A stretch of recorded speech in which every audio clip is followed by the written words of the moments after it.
Chapter 31. Brooke.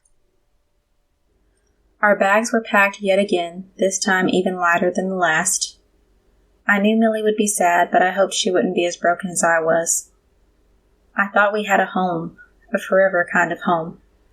I imagined coming home from college and telling Charles about everything I was learning. He would have beamed with his false teeth and told me how proud of me he was, and how he knew I could learn how to do anything. I was going to miss that man so freaking much. "I'll still see you all the time," Peter assured me when we finally got off the recliner and ventured to the room I would have to pack up and say goodbye to. "As long as you'll have me, no one can keep me away from you." I smiled. "I know you mean that, Peter, but what will you do when the land goes to someone else?" "Stay where I am until I'm caught," he said simply. "Then what?" I asked, knowing that the sheriff knew about the camper. And the thief. He stared at the old carpet as he sat on my bed. "I don't really know. I can't afford a place to stay as it is. I don't see any benefit in telling people the truth about who I am, so I suppose I'll have to go deeper into the woods and find somewhere else to squat. Maybe I can make a deal with another landowner to stay on his land in return for a portion of my profits."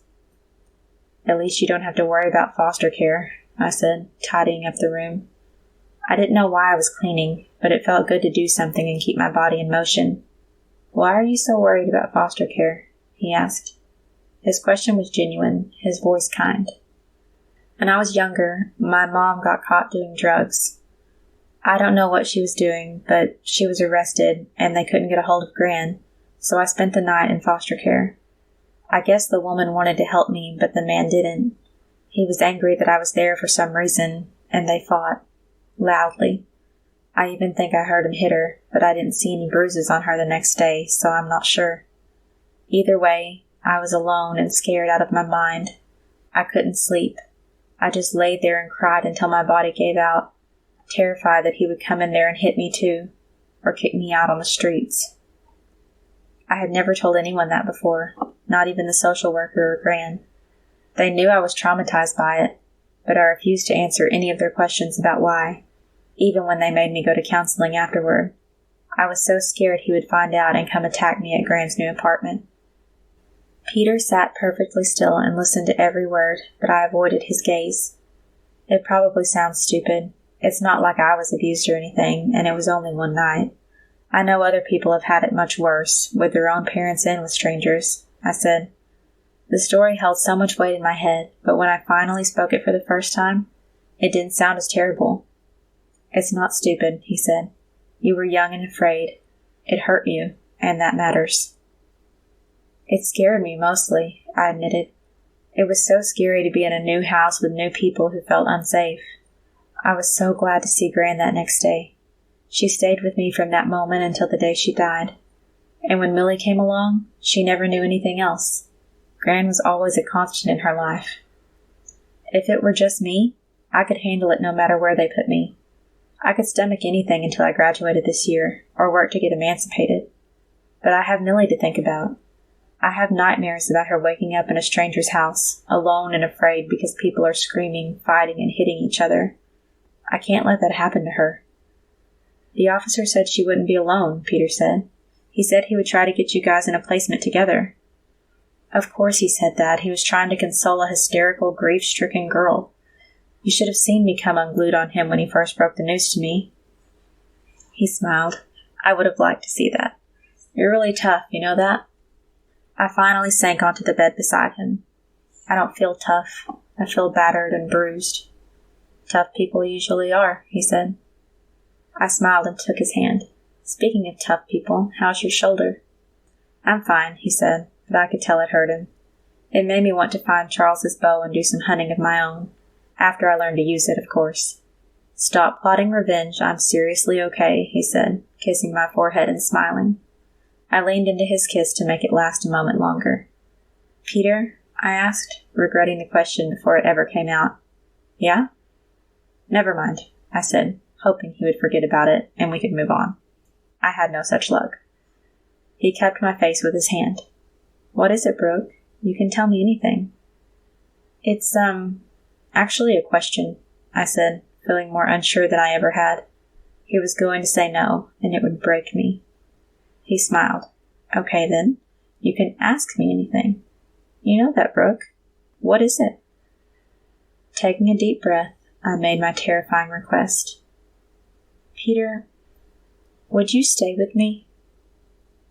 I told you I would do anything to be with you, he said, putting his forehead to mine. I'm yours as long as you want me. No, I mean, would you stay with me tonight?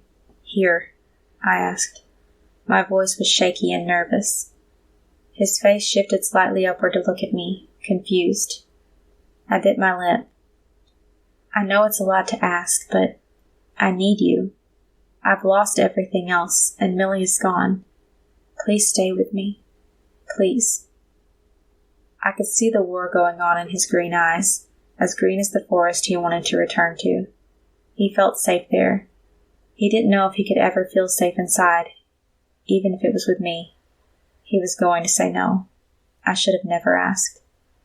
Yes, Brooke, I will stay with you, he said, laying down on my pillow. He scooted as far as he could against the wall to give me enough room in the small twin-size bed. It was more room than I actually needed since I had been successfully sharing the bed with Millie for a while. I snuggled up next to him, pulling the throw from the foot of the bed over us as I did. I kept the light on to make it seem more proper. After all, I didn't want him there because I was a crazy hormonal teenager who was chasing desire. This wasn't a desperate, sweaty moment in a tent to get a guy to choose me. I wanted him there because he was my friend, and I needed someone right beside me who understood loss, who felt the same pain I was feeling, and who would love me through it. During the night, I woke up 3 times to see him sleeping soundly. His faint snores echoed through the quiet room that was no longer mine, and I felt safe. It warmed my heart to see that he did too. I snuggled closer, sharing body heat with him.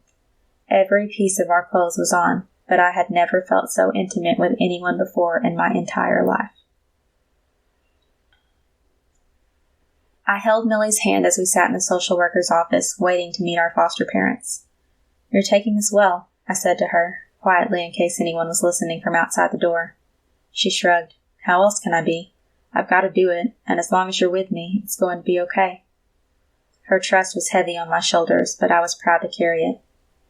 I'm so relieved they found a place we could be together, I said. I wasn't nearly as afraid anymore. I would keep Millie safe. If anyone tried to hurt her, I would blow the whistle on them so loud that they would regret ever meeting me. And if the authorities didn't help, I knew a certain wolf who didn't take kindly to girls being mistreated. I also had access to a compound bow that I could learn how to use by watching some videos online. Charles said I could learn how to do anything, and I believed it. The social worker entered the room with a couple and a huge smile on her face. Brooke, Millie, this is Ryan and Amber Stevens, she said. You may know Ryan from school. He's the boys' basketball coach. We nodded to both of them, and they smiled back at us. The woman, Amber, made a small wave. We saw you at the hospital, Millie exclaimed. You helped my sister before she got her stitches. I looked closer at her. Sure enough, she was the woman who took my vitals and asked me a ton of questions when I was being triaged at the ER. I didn't recognize her in normal people clothes. She had seemed nice enough then. There were no red flags in my memory, anyway. Yes, how are you feeling? She asked me. Her voice sounded sincere. Much better, I said. Just overwhelmed with all the changes. We've been through a lot lately. They both nodded knowingly. I looked at the coach, wishing I had taken PE this year so I would know more about his character firsthand. The boys on the team worshipped him, but most of the boys on the team were also jerks. I was also pretty sure that the new boy in my class, Michael, was the coach's son. Was I wrong? Why wasn't he here?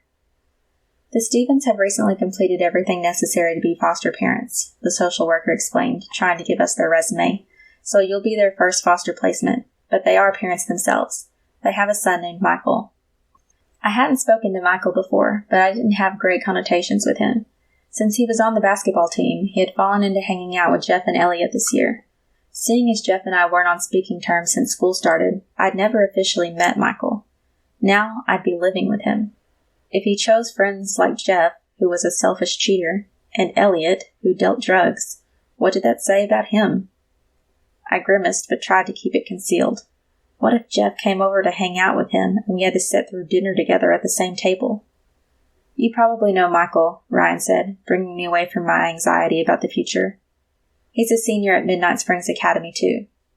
I tried to smile nicely. Yes, I've seen him around. We have some classes together. He nodded. That seemed to suffice. In an awkward assembly line, we moved our things from the social worker's car to the Stevens. Millie grimaced at me a couple of times, but I could tell it wasn't from real fear. It was because she wanted to talk, but was trying to rein it in because of the new company. She knew she tended to come off as blunt and rude to new people, but she wasn't comfortable with silence either. I didn't mind silence anymore. Peter taught me that. We have 2 rooms upstairs that you girls can use, Amber said on the ride home. They're quite small and undecorated, but you can make them your own. Our stuff sat piled between us, but I still reached across to hold Millie's hand. We'd like to stay in the same room, please, I said. The words were a question, but the tone was a command. Amber winced and looked at Ryan. Is that okay?